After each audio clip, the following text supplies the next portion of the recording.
The story you are about to see is real and deeply concerns every American.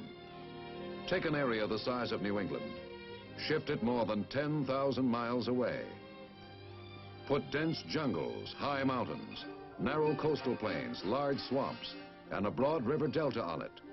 There you have the setting.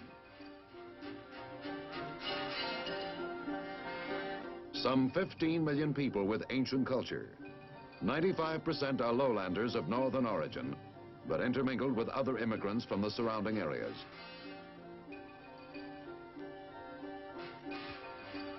And the balance, highlanders of confused racial mixtures. There you have the cast.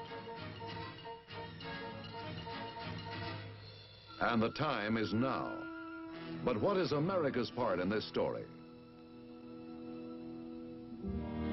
Perhaps we may find the answer in the ringing words of Franklin Delano Roosevelt. There is a mysterious cycle in human events. To some generation, much is given. Of other generations, much is expected. This generation of Americans has a rendezvous with destiny. And we have come to another rendezvous, this time in Vietnam.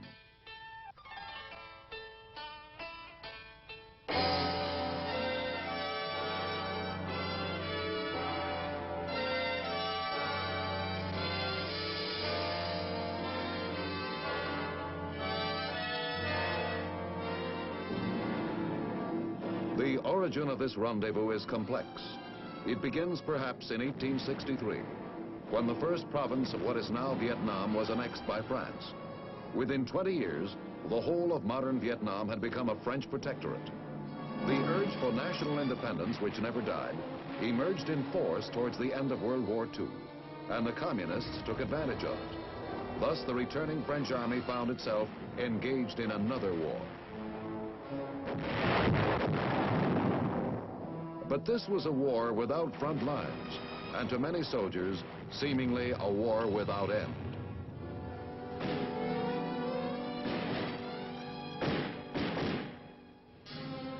But on May 7th, 1954, with the fall of Dien Bien Phu, the so-called Indochina War did come to an end, a termination which left the new nation divided between a communist North and an anti-communist South.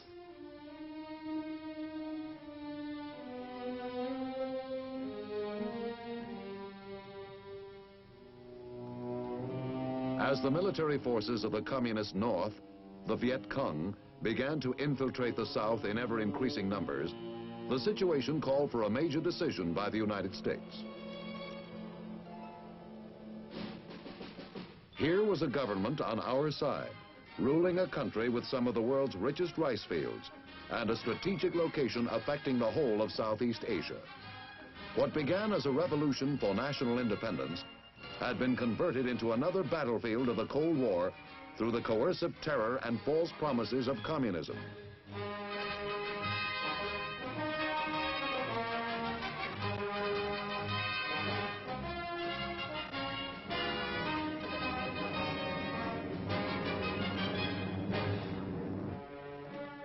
(1961) was the critical year, and our decision was that the anti-communist portion of Vietnam must get our full support.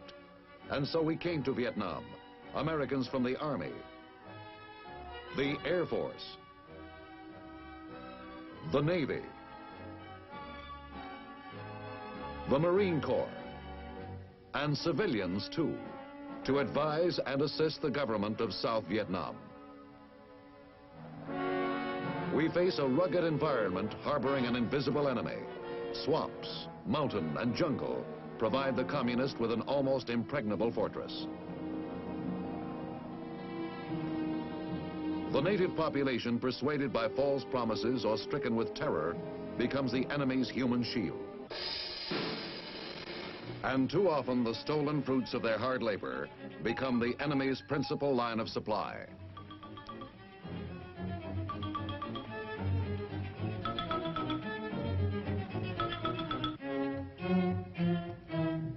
This is a war being fought in fragments. An attack here, an ambush there.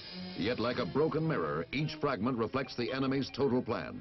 A war fought in the territory of our friends, the Vietnamese, with supplies and conscripts drawn from their own people to last as long as necessary to exhaust them from within. And then, when the time is right, a massive assault from without to furnish the coup de grace. What we are trying to do here is wrest back the initiative from the enemy. We must teach the Vietnamese to out-guerrilla the guerrillas.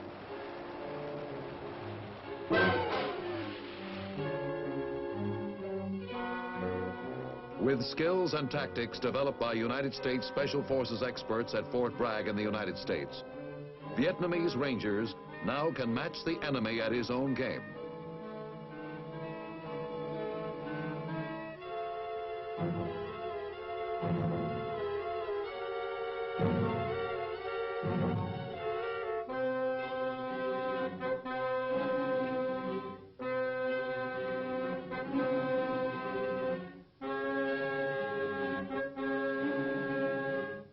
Guerrilla warfare in terrain like this creates an enormous problem of communication.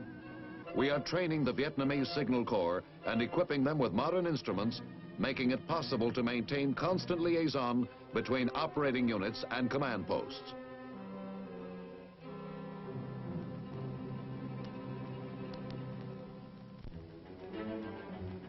There are many here, Americans and Vietnamese, who believe that better communications are the key to the problem.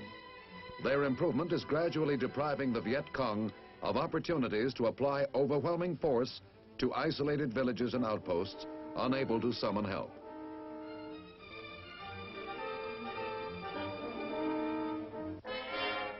Half a dozen of these small hamlets make up a strategic village, each of which will soon be equipped with its own two-way radio facilities. Improved communications are thus an important part of the plan to make every Vietnamese hamlet and village strategic. And by strategic, they mean capable of resisting armed attack.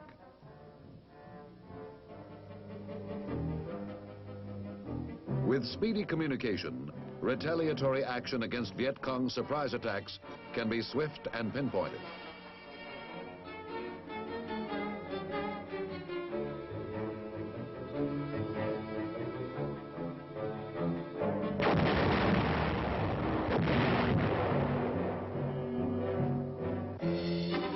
Tanks are at present of only limited usefulness in Vietnam, but their presence helps keep roads open and provides protection for convoys.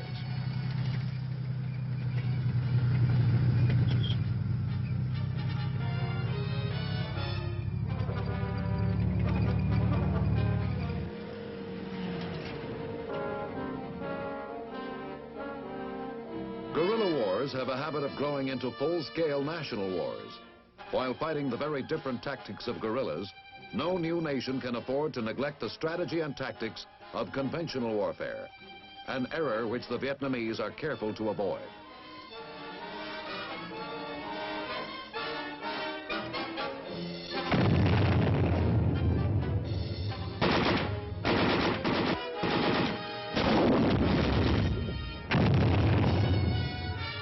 The moment conventional science and tactics are neglected, guerrillas with foreign-based communist sources of supply are quick to convert to full-scale modern warfare. To prevent this, the Vietnamese, with American advice and equipment, maintain a well-trained, well-equipped conventional force while dealing with the immediate problem of the elusive jungle-based guerrilla.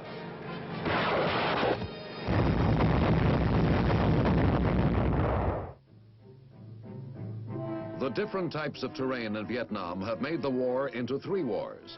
Each is fought on its own terms. First, in the Mekong River Delta south of Saigon.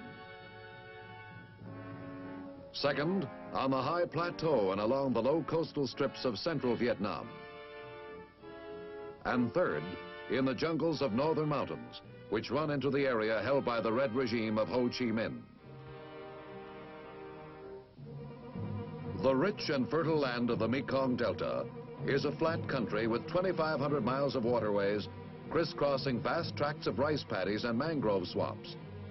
American trained and equipped Vietnamese naval units patrol the canals and rivers to bring security to remote villages.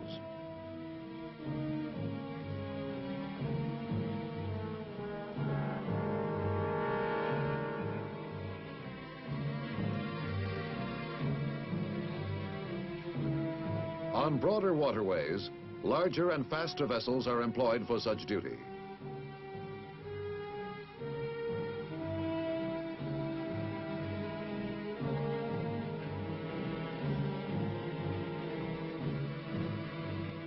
The long coastline of Vietnam presents a standing invitation to communist infiltrators. The seas of Southeast Asia are alive with junks, any one of which may be attempting to land communist agents or supplies. An extensive junk fleet of its own is maintained by the government of Vietnam to intercept and inspect all suspicious vessels.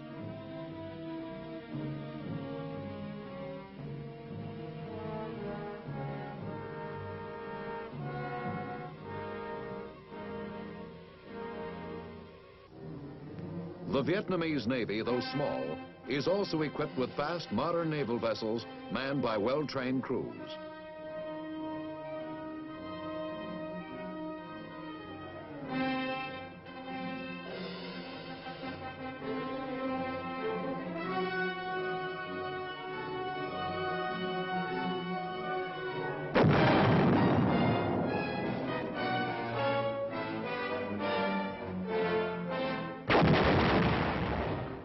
Vietnamese Marines, increasingly well-versed in United States military tactics, coordinate their power and skill with land and air forces in attack and pursuit.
The Vietnamese Air Force has been built up into sizable strength with American aid.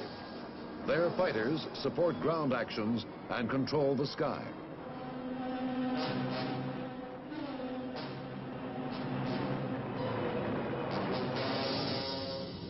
Their transport craft drop troops and supplies to keep the Viet Cong on the run, to trap them in a net.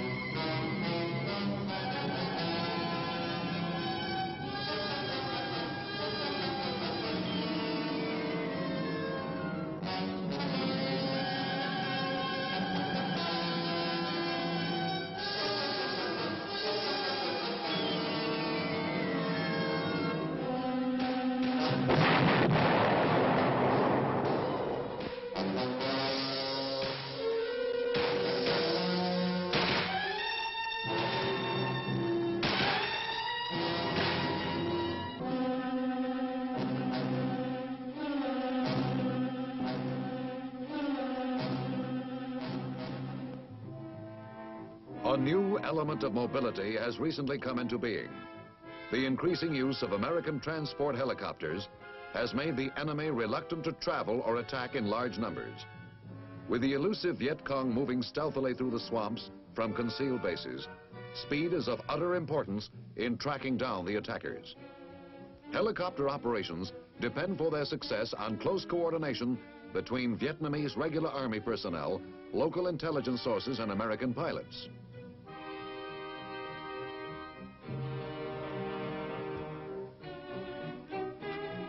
American pilots and helicopters came into use in Vietnam as one part of the response to the hit-and-run tactics employed by guerrillas. The Americans' mission is not a combat mission, but one of transporting officers and fighting men of the Vietnamese army to places of sudden emergency.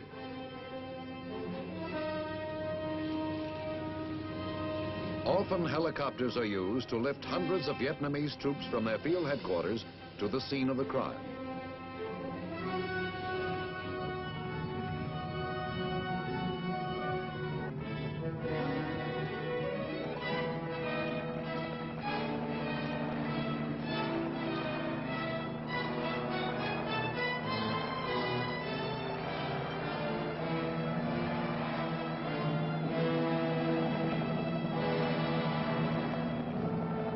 It is often a hazardous form of flying, but if remote villages are to be protected from guerrilla terrorists, it's a job which must be done.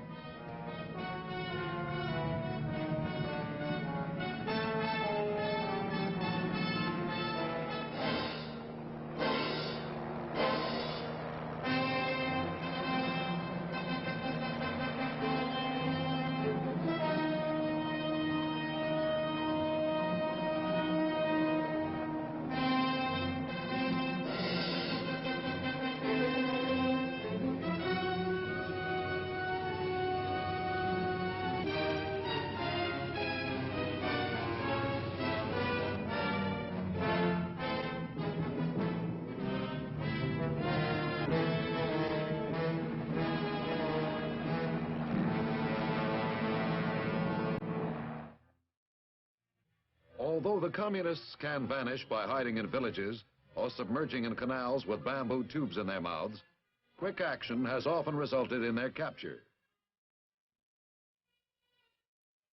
Communist agents and guerrillas are adept at concealing themselves. Some remote villages are literally honeycombed with secret tunnels and concealed caches of arms and ammunition.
A thorough search may require many hours of careful detective work, with something new turning up every minute.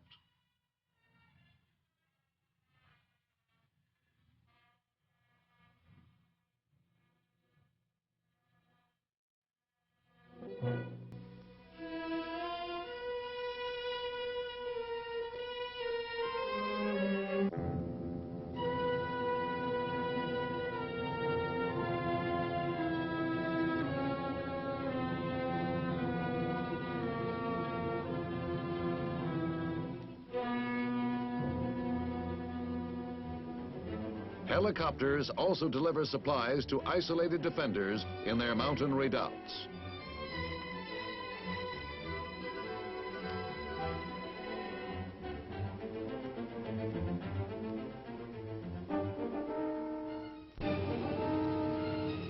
The helicopter makes possible the frequent rotation of men stationed in remote areas.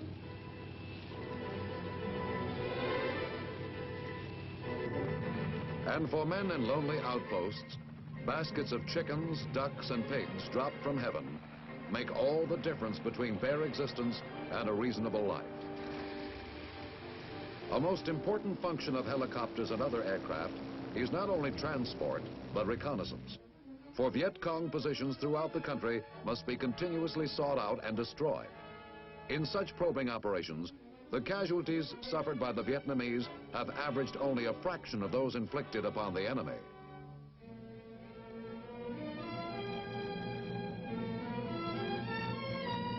As one American advisor has said, everywhere in Vietnam, the main problem is mobility.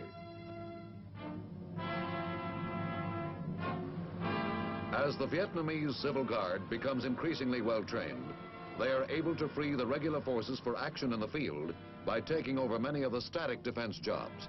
They guard bridges, rivers, and roads, and generally keep order and security in rear areas. In central Vietnam, nearly 40,000 square miles of sharp slopes and rugged mountains are some 10,000 square miles of flat farmland. Of it, none is more important than the Central Highlands. The Communist General Giap has said, to seize and control the highlands is to solve the whole problem of South Vietnam. It is a region which has been the object of the furious and incessant communist attacks. Today, however, American help in planning Vietnamese counteroffensives and an intensive program of psychological warfare to win the peasants has begun to slow the communist momentum. Americans are teaching both Vietnamese soldiers and volunteers from the villages techniques for patrolling surrounding jungles, flushing out the Viet Cong guerrillas before they can mount an attack.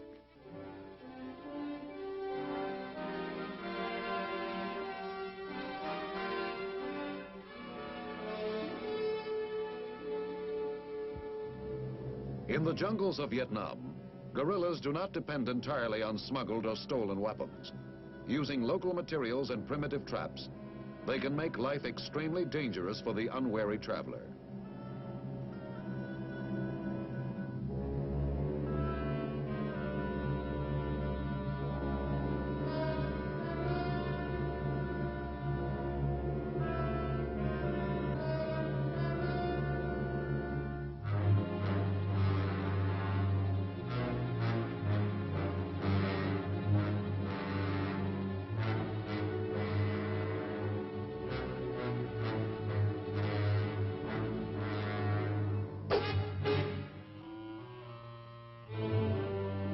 The Vietnamese and American advisors have initiated a vast program of relocation, moving isolated tribes into specially constructed and protected strategic villages.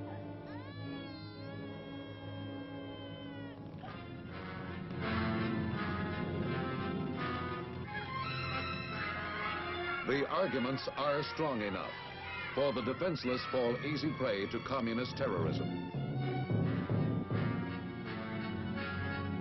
In the strategic villages, houses are enclosed by bamboo spikes, and fields are cultivated under the protective eyes of armed colleagues. Such methods deter the communists from attack and make infiltration extremely difficult. These newcomers are being trained by teams of Vietnamese and Americans, both military and civilian, to both rule and defend themselves. As the word spreads, thousands of these mountain people come down voluntarily. They burn their old houses and bring with them their livestock and personal belongings because they are tired of Viet Cong extortion.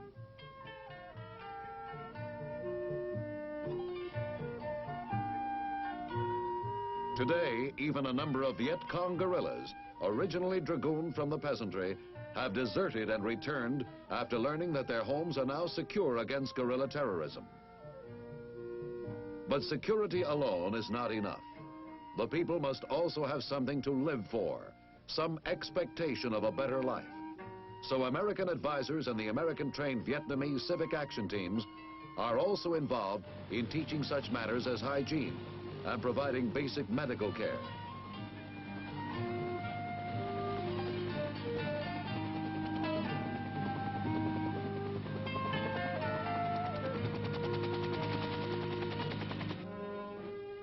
For intelligence work, the eyes and ears of the mountain tribesmen are invaluable. As American Vietnamese teams win them over to active collaboration with the free world, the situation of the communist guerrillas becomes ever more precarious.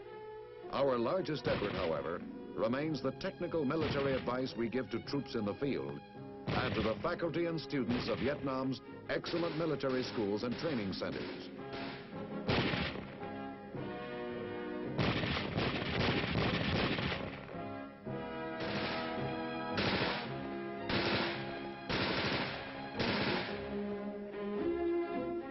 This is the Dalat Academy for Officers. In its 4-year course, the cadets learn not only tactics, but also science, mathematics, and the humanities. The Nha Trang Naval Center, the fountainhead of the future Vietnamese Navy.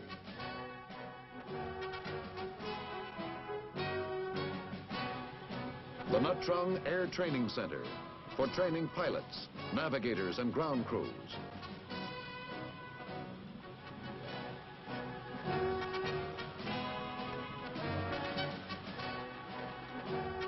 The High Command and General Staff College for senior officers.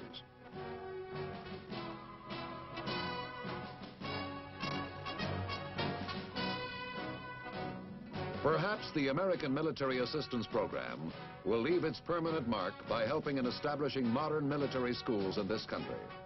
Through these schools, it would help the government weld a defense force capable of coupling security with welfare, of building a nation as well as defeating the enemy.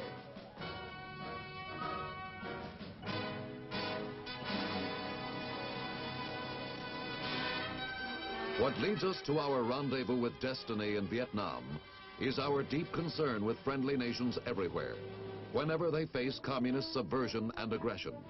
As they continue their fight, we also help them to build, so that they will emerge out of their present struggle a strong and independent member of the free world.